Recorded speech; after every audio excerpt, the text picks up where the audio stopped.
여호수아 18장 1절에서 10절까지 말씀입니다. 여호수아 18장 1절에서 10절까지 말씀입니다.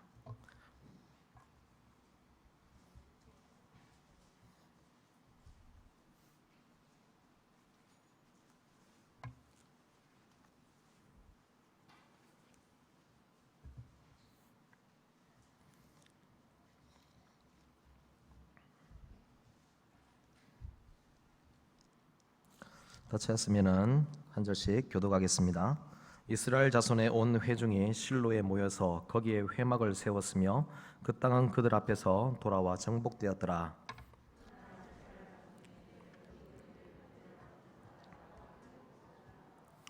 여호수아가 이스라엘 자손에게 이르되 너희가 너희 조상의 하나님 여호와께서 너에게 주신 땅을 점령하러 가기를 어느 때까지 지체하겠느냐?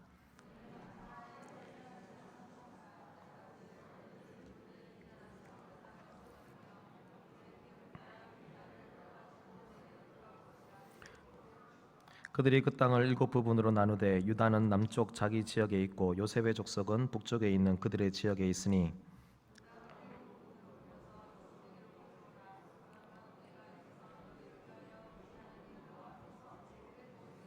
레위 사람은 너희 중에 분깃이 없나니 여호와의 제사장 직분이 그들의 기업이 됨이며 갓과 루벤과 므낫세 반지파는 요단 저편 동쪽에서 이미 기업을 받았나니 이는 여호와의 종 모세가 그들에게 준 것이니라 하더라.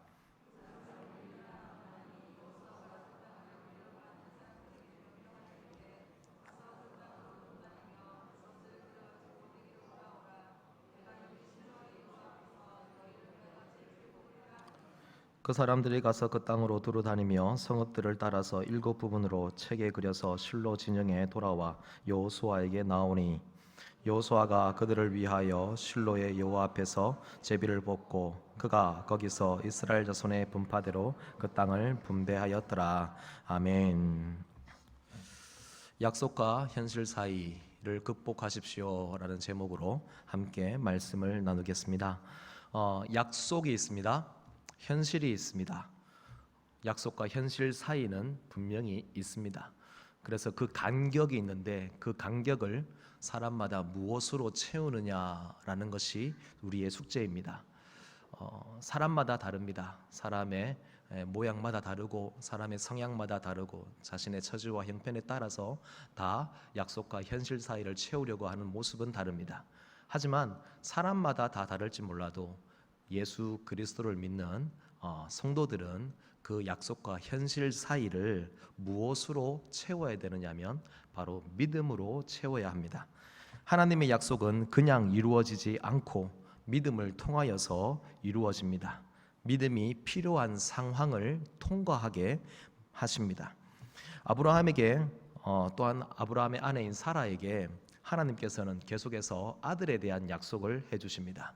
어느 날 하나님께서 또다시 아브라함에게 아들을 주시겠다라고 그렇게 말씀을 하실 때에 옆에서 엿듣고 있던 사라가 웃었습니다. 그때 하나님께서 뭐라고 하신 줄 아십니까? 하나님께서 하신 말씀은 여호와께 능치 못함이 있겠느냐라고 그렇게 말합니다. 그리고 능치 못함이 없으신 그 하나님이 기한이 되면 때가 되면 다시 오실 텐데 그때에 아들이 있을 것이다. 그렇다면은 하나님이 약속하신 그 약속, 아들을 주시겠다고 하는 그 약속을 향하여서 사라는 비록 웃었지만 그가 남아있는 그 기간, 그 기한 동안에 그는 무엇을 해야 될까요? 믿음으로 그는 살아야 되는 것이죠. 여전히 하나님의 약속을 비웃고 여전히 하나님의 약속을 믿지 아니하고 여전히 하나님의 약속이 이루어지지 않을 거다. 지금 현실에 자신의 몸을 보고 도저히 불가능한데 이것이 어찌 가능하겠느냐라고 그 기한 동안에, 즉 주어진 그 시간 동안에 하나님은 믿음으로 준비하고 기다리라고 해야 되는데 그렇지 않고 있으면 되겠습니까? 하나님은 그 기한을 주시면서 그 기간 동안에 하나님은 하나님의 약속이 이루어질 것을 믿음으로 바라고 소원하고 기도해야 되는 그런 모습을 요구하십니다. 약속과 현실 그 상황을, 그 간격을 믿음으로 채워나갈 수 있는 우리 모두가 될 수 있기를 바랍니다. 무엇보다도 같은 상황이 계속해서 성경에서는 반복이 됩니다. 오늘도 그 말씀이 반복이 됩니다. 오늘 말씀에는 가나안 정복 전쟁을 마치고 땅을 분배한 이후의 사건입니다. 땅을 분배하고 난 이후에 땅을 완전히 점령한 12지파 중에 5지파가 있었습니다. 땅을 전쟁하기 전에 이미 땅을 점령했던 그 지파가 있습니다. 르우벤 지파, 갓 지파, 므낫세 반지파는 요단강 동편에 이미 전쟁이 시작되기 전에 이미 그들은 그들의 땅을 차지를 했습니다. 전쟁을 했습니다. 가나안 정복 전쟁을 마치고 분배를 했는데 그때의 이후에 땅을 점령한 지파가 유다 지파 그리고 요셉 지파. 요셉 지파는 에브라임과 므낫세를 말합니다. 그러면 그 지파들은 이미 땅을 차지를 했습니다. 그런데 하나님이 약속하신 대로 젖과 꿀이 흐르는 땅을 내가 너에게 주겠다라고 한 그 약속대로 그들은 5지파는 하나님의 약속이 성취되고 그들은 그 땅에서 이제 정착하면서 하나님이 주신 그 땅을 이제 누리며 살면 되는데 여전히 하나님의 약속이 있음에도 불구하고 그 약속대로 되지 아니하고 여전히 땅을 차지하지 못하고 점령하지 못하고 있었던 나머지 7지파가 있었습니다. 그 7지파를 향하여서 여호수아가 이렇게 책망을 합니다. 왜 점령하기를 지체하느냐?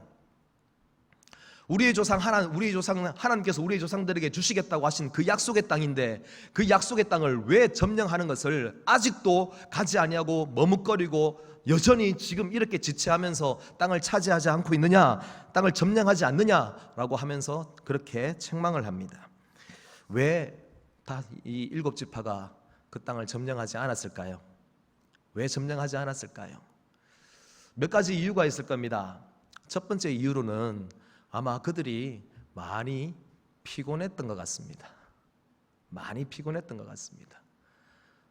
원래 큰 전쟁을 치르고 나면 그 이후에 이제 일어나는 여러 가지 일들에 대해서는 조금 이제 만족하고 난 이후에 또한 피로해지고 더 가야 되나라는 그런 생각이 들 때도 있습니다. 여호수아가 앞장서서 전쟁을 했습니다. 전쟁을 하는 동안에 가는 곳곳마다 승리를 거두고 또한 치열하게 싸워서 승리를 거두었습니다. 그리고 그 승리를 하면서 가나안 땅에 대한 주도권을 이미 잡았습니다. 여러분, 전쟁이 끝난 것처럼 보이지만 실제로는 아직도 점령해야 될 땅들이 너무나 많습니다. 그런데 남쪽으로 북쪽으로 전쟁을 해나가면서 가나안 민족들이 이스라엘 민족 앞에 무릎 꿇었습니다. 그리고 그들에 대한 주도권을 가지고 그 땅에 대한 이제 소유권을 주장하는 것입니다. 하나님이 우리에게 주신 땅이다. 그런데 그 땅에 대해서 여전히 싸워야 될 부분들이 있습니다. 남아있는 가나안 족속들에 대해서 가서 싸워야 되는 것이죠. 가서 그들과 부딪혀야 됩니다. 그들과 싸워서 그 땅을 차지해야 됩니다. 그런데 너무 큰 승리를 거두고 이제 모든 전쟁이 끝난 것 같은 그런 분위기 속에서 땅도 분배를 다 했는데 막상 싸우려고 하니 아마 힘이 나지 않을 수도 있습니다. 우리가 신앙생활을 하다 보면 정말 열심을 다해 최선을 다하는 때가 있습니다. 여러분 다 예전에 한 가닥씩 다 하셨죠? 옛날 얘기하면은 여러분 다 한마디씩 하실 말씀 있지 않겠습니까? 내가 옛날에 교회에서 얼마나 신앙생활 열심히 했는지 모른다. 정말 열심히 최선을 다해서 신앙생활을 했습니다. 어떤 분은 진짜 죽기를 각오하고 교회에서 그렇게 헌신하고 자신을 드렸던 분도 계실 겁니다. 그런데 그렇게 열심히 달려가다 보면 어느 사이인가 모르게 나에게 피로가 누적이 되고 그래서 아이고 또 가야 되나 또 해야 되나 내가 옛날에 많이 했는데 또 해야 되나 라고 하는 그런 갈등이 막 생길 수도 있습니다. 교회에서 기도 특공대 하자고 합니다. 나 옛날에 기도 많이 했는데 또 기도해야 되나 그런 생각이 들 수도 있습니다. 필요하시죠? 힘들고 어려운 순간들 그때에 열심히 주님 앞에 헌신하고 그래서 여러분들의 수고와 여러분들의 땀과 눈물과 그 기도가 모여서 교회가 세워져 나가고 그러므로 인하여서 하나님의 귀한 이 거제 오산나 교회가 지금까지 든든히 서왔지만 어느 사이인가 모르게 내가 또 해야 되는가 내가 더 달려가야 되는가 이제는 내가 물러서야 되지 않느냐 그런 생각이 가끔씩 들 때도 많다라고 하는 것이죠. 또 한 가지 이유가 있을 수 있습니다. 그 이유는 뭐냐 하면 한 글자로 말하면 불만입니다. 불만입니다. 왜 그럴까요? 이미 땅을 차지한 지파와 앞으로 땅을 차지해야 할 그 지파 사이에서 약간의 트러블이 생길 수가 있습니다. 흔히 그렇죠.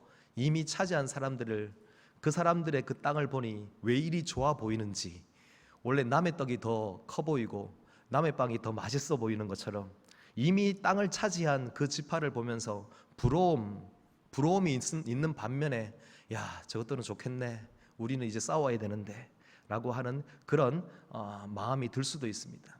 그러면서 야, 우리는 지금 이제 싸워야 될 이 형편 속에서 저 지파들은 이미 자기들 좋은 땅 다 차지하고 우리는 이제 뭐 찌꺼리 그런 것만 차지를 해야 되나, 이런 생각이 들 수 있습니다. 그러다 보니까 왠지 자기들이 가서 싸워야 될 그 땅은 왜 이렇게 높아 보이는지요. 왜 이렇게 높아 보이는지, 그리고 자기들이 가서 싸워야 될 그 상대방, 그 적군들은 왜 이렇게 덩치가 커 보이는지, 그들의 무기들은 왜 이렇게 무섭게 보이는지. 여러분, 실제로 무섭습니다. 왜냐하면 오늘 말씀 바로 앞에 18장 바로 앞에 17장 마지막 부분에 보시면 이스라엘 지파 중에서 제일 강한 지파가 있는데 그 지파가 바로 에브라임 같은 지파입니다. 그 지파들은 아주 용맹하고요, 싸움에 능한 지파입니다. 근데 그렇게 싸움에 능한 지파인 에브라임조차도, 또 므낫세 지파도 마찬가지입니다. 그 요셉 지파들이 두려움에 떱니다. 그런데 문제는 있습니다. 자기들이 함께 살려고 하니까 땅이 너무 좁아요. 그래서 여호수아 앞에 가가지고 우리는 왜 땅을 요만큼밖에 안 줍니까? 우리는 사람도 많고. 그러니까 여호수아가 뭐라 그러냐면은, 그러면 가서 너희들 스스로 개척을 해라 라고 이렇게 합니다. 개척을 하라고 하니까 말이 좀 달라집니다. 왠지 가서 싸우려고 하니까 저기에 저 가나안 족속이 뭘 가지고 있는 줄 압니까? 저들이 철병거를 가지고 있습니다. 우리가 싸우려고 하니까 이 싸울 수가 없습니다. 그들이 그런 핑계를 대는 것이죠. 그런데 그 전에도 철병거는 있었고요. 철병거는 이미 그들이 싸우기 이전 40여 년 전에 이미 홍해 바다에서 하나님이 다 무너뜨렸던 적이 있습니다. 그런데도 불구하고 그들은 여전히 싸우기를 무서워합니다. 그러다 보니 어떨까요? 싸우려고 하는 마음이 생길까요? 그러면서 늦게 차지하게 된 그런 상황들, 여러 가지 많은 상황들이 겹쳐가지고 자신들의 처지를, 불만을 섞어서 얘기를 합니다. 원망을 합니다. 우리 교회 안에서 이런 경우들이 많습니다.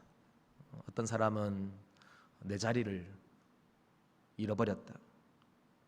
내가 받아야 될, 내가 이만큼 수고하고 내가 이만큼 노력하고 내가 이만큼 교회를 위해서 헌신했으면 나한테 이만큼 내 자리가 있고 내 분량이 있어야지 라고 하는 은연중에 그런 마음을 가질 때도 있습니다.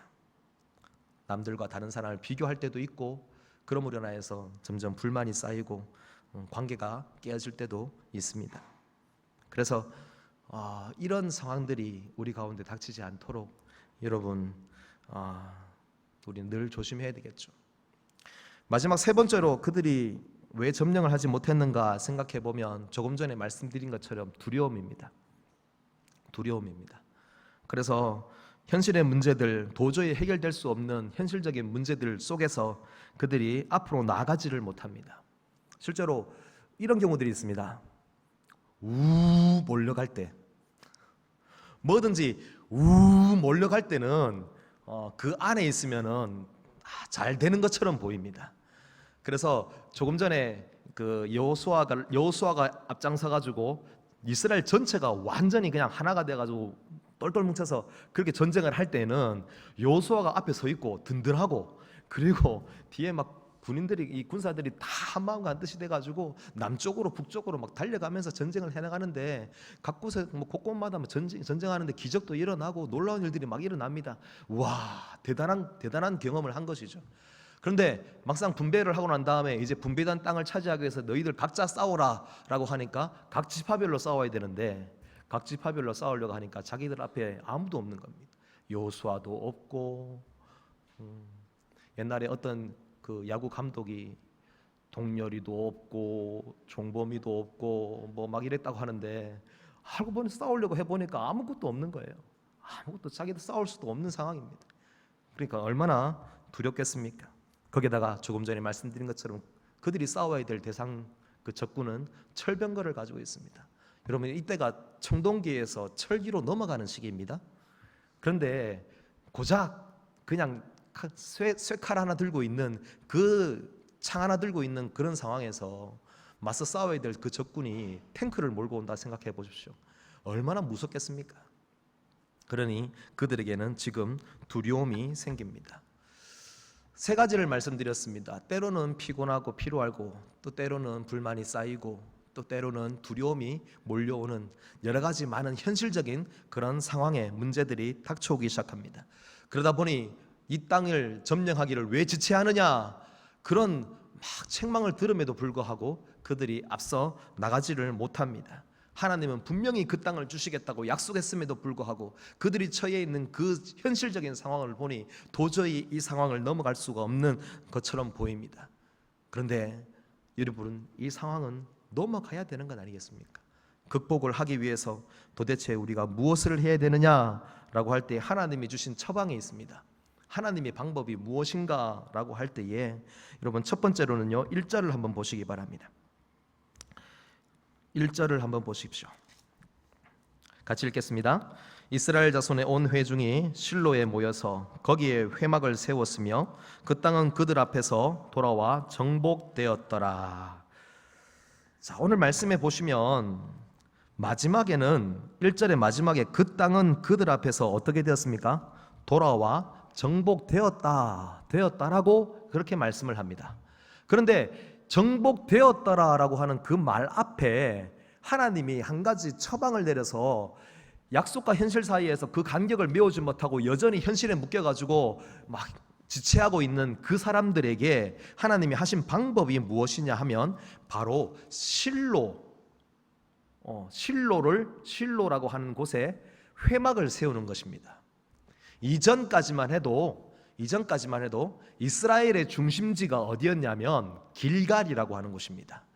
그 길갈에 회막이 있었습니다. 그런데 지금은 어떻게 되느냐면 길갈에서 실로라고 하는 곳으로 회막을 옮겼습니다.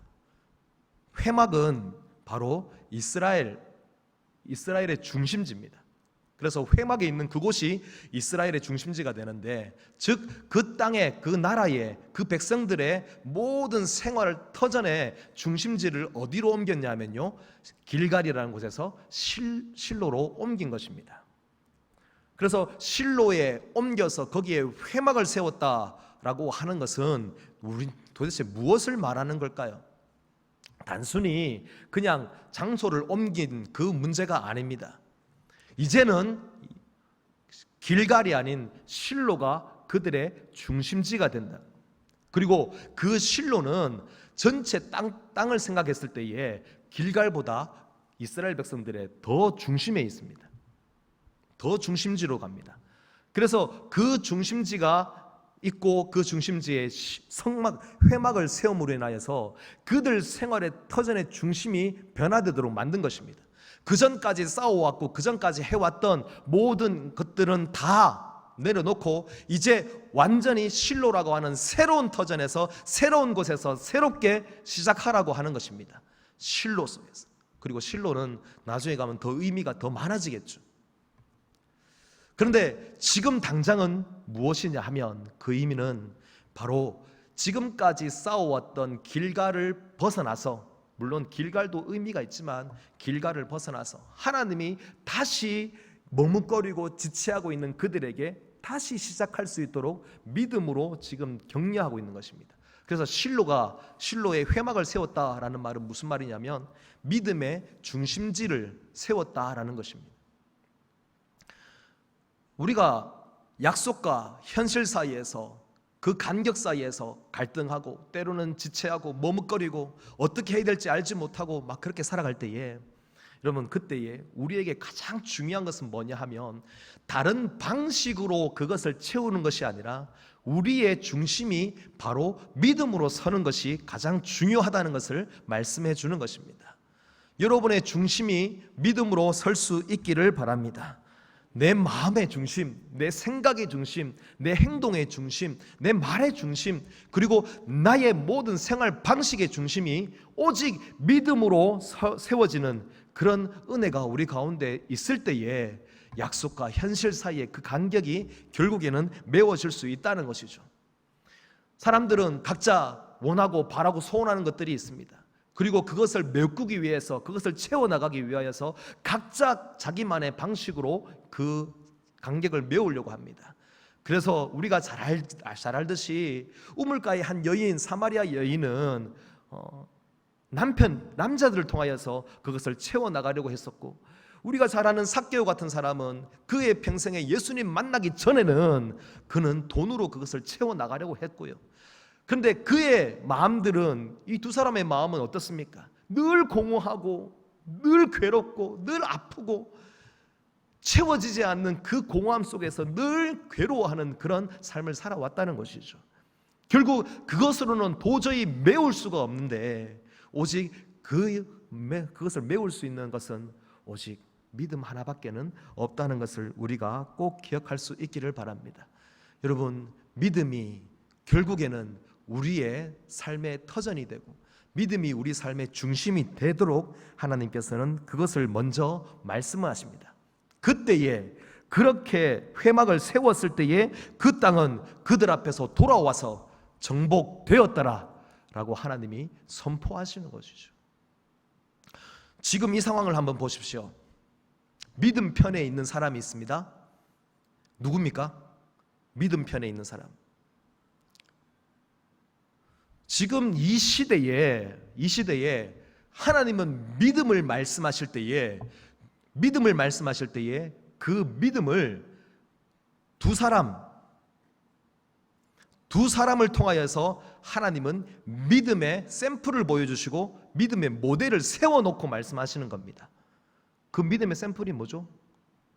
여호수아와 갈렙입니다. 살아있는 믿음의 사람들. 이미 모세는 죽었고 전쟁 전에 죽었고 이제 남아있는 두 사람. 근데 이 두 사람은 특별한 사람들 아닙니까? 오늘 말씀에 보면 하나님께서 남은 그 7 지파에게 이렇게 말씀하십니다. 아직까지 남아있는 그 땅을 향해서 가라. 너희 지파 중에 3명을 뽑아라. 그리고 그 3명 뽑은 사람들을 보내라. 보내서 그 사람들로 하여금 그 땅의 지도를 그려오라고 합니다. 그리고 그 땅을 그려오면은 그 땅을 가지고 다시 제비를 뽑아서 분배하겠다라고 그렇게 말합니다. 그러면 그 사람들을 왜 보낼까요? 그 사람들을 그렇게 보내가지고 그 사람들을 통하여서 무엇을 바랄까요? 그 땅에 있는 모든 모습들을 보면서 이 땅이 얼마나 좋은 땅인지, 이 땅이 과연 하나님이 주신 땅이구나, 그러면서 그 땅의 지도를 그리면서 이 땅을 우리가 차지해야 되지, 그런 믿음의 고백을 가지고 돌아오라는 것입니다. 마치 12명의 정탐꾼을 보냈을 때에 10명은 부정적인 보고를 하면서 온 백성들을 혼란에 빠뜨린 그런 주범이 되었지만, 남은 2명 여호수아와 갈렙만큼은 믿음의 보고를 하면서 끝까지 사람들에게 믿음으로 우리가 돌격하자, 믿음으로 가면 하나님이 우리에게 약속하신 땅을 차지할 것이라는 그 약속을 그대로 선포를 했는데, 그 내용을 지금 그대로 다시 한 번 더 반복을 하는 것입니다. 그러면서 믿음의 보고를 해. 그래서 가지고 와서 그것을, 그 땅을 직접 한번 보면서 그 땅을 두루두루 다 살펴보아라. 살펴보면서 그 땅이 얼마나 좋은 땅인지, 그 땅이 얼마나 아름다운 땅인지, 그 땅이 정말 젖과 꿀이 흐르는 땅이고 우리가 이 땅을 반드시 차지해야 되겠다. 그리고 그 땅은 반드시 하나님께서 우리에게 주시겠다가 약속하신 땅이란 그 믿음 가지고 와라. 그리고 백성들에게 말하고 알리고, 그래서 그 땅에 대해서 희망을 가지고 믿음 가지고 달려가자라고 하는 그 의도가 아니겠습니까? 그런데 그 땅에 달려갈 때에, 그 땅을 향해서 달려갈 때에 여호수아와 갈렙과 같은 그런 믿음의 마음으로 달려가야 되는 것이죠. 영적으로 지치고 그리고 때로는 마음의 두려움도 있고 현실의 문제가 너무 커서 그것 때문에 때로는 믿음이 생각나지 않을 때에도 여러분, 우리는 믿음의 눈으로 하나님의 약속을 더 선명히 볼 수 있는 우리가 될 수 있기를 바랍니다. 믿음을 왜 중심으로 해야 되느냐라고 할 때에 믿음이 중심되지 않으면은 땅을 보더라도 그냥 땅으로 보입니다. 믿음이 중심이 되지 않으면 똑같은 것을 보는데 똑같은 것을 봐도 그것이 그냥 땅으로만 보입니다. 그런데 믿음을 가지고 있으면, 믿음으로 보면 그 땅이 땅으로 보이는 것이 아니라 약속으로 보입니다. 하나님의 약속이 그곳에 보이는 것이죠. 파송을 받는 3명의 그 정탐꾼들은 이 약속을 보러 가는 것입니다. 그리고 그 약속을 사람들에게 알려야 되는 것이죠. 저희 교회에 딱 들어오면 본당에서 제일 여러분 눈에 띄는 게 뭔지 아십니까? 사람마다 보는 눈에 따라서 달라 보입니다. 여러분들은 뭐가 보이십니까? 여기 앞에 서 있는 목사님이 보입니까? 우리 목사님 요즘 가면 갈수록 더 잘생겨져 가시는데, 제가 솔직히 말씀드리면 얼마 전부터 우리 목사님께서 성령의 법칙을 말씀하시면서 말씀으로 먼저 하나 되는 교회에 대해서 말씀하세요. 지금 하나됨의 법칙에 대해서 말씀하실 때 제가 그 말씀을 딱 듣는 순간에 하나님이 저한테 뭐라고 말씀하셨냐면, 그래, 담임 목사님과 같은 말씀으로 달려가야지. 예전에도 계속 듣긴 들었지만 제가 예전 우리 담임 목사님 처음 오셨을 때 그때 설교하신 그 영상 제가 몇 개 가지고 있거든요. 그것부터 해가지고 지금 다시 보고 있어요. 그러면서 목사님과 함께 말씀대로 가려고, 말씀 따라가려고. 근데 그때 얼굴과 지금 얼굴 비교해 보니까 목사님 참 요즘 잘생기셨어요. 머리도 뽀글뽀글하게 해가지고 너무 말씀 따라가는 게 너무 좋아요. 말씀 따라서 다시 한 번 더, 늘 듣던 말씀이었고 다시 했지만 와, 그렇구나, 다시 말씀대로 말씀에 목사님과 하나가 돼야지라는 생각을 들어서 갑니다. 여러분들은 뭐가 보이십니까? 이런 것들 보입니까? 어떤 분들은 이런 꽃이 자주 보이는 분이 계실 거고요. 어떤 분들은 주일날 찬양할 때 찬양대가 보이시는 분도 계실 거고. 저는 딱 들어오면 저게 보여요. 약속의 말씀, 약속의 말씀. 여러분 한 번씩 너무 앞만 보지 마시고 보실 때에, 이쪽에 보면 오른편이네요. 한 번씩 여러분의 시선을 돌려서, 고개를 돌려서 오른편을 한번 볼 수 있는 여유가 있기를 바랍니다. 그러면서 저 약속의 말씀을 쭉 읽어 나가면서 한번 생각해 보시기 바랍니다. 그리고 함께 기도하시기 바랍니다. 오늘 선교사님 2분이 오셨는데 평상시에 저하고 또 잘 아시는 선교사님이어서 제가 얘기를 합니다. 그러다가 이제 요 앞에 있는 그 왕국회관 얘기가 나와가지고, 왕국회관 얘기가 나와서 저 왕국회관 문제다. 저 앞에서 왠지 저게 서 있는 게 왠지 자꾸 이제 걸리셨는가 봐요. 그래서 자꾸 얘기를 하시더라고요. 그래서 제가 뭐라고 했는지 아십니까? 나중이 되면 저 왕국회관은 거제 호산나 교회의 관리 사무실이 되어 있을 거다. 이건 농담이 아니고요. 저는 계속 그 기도하고 있어요.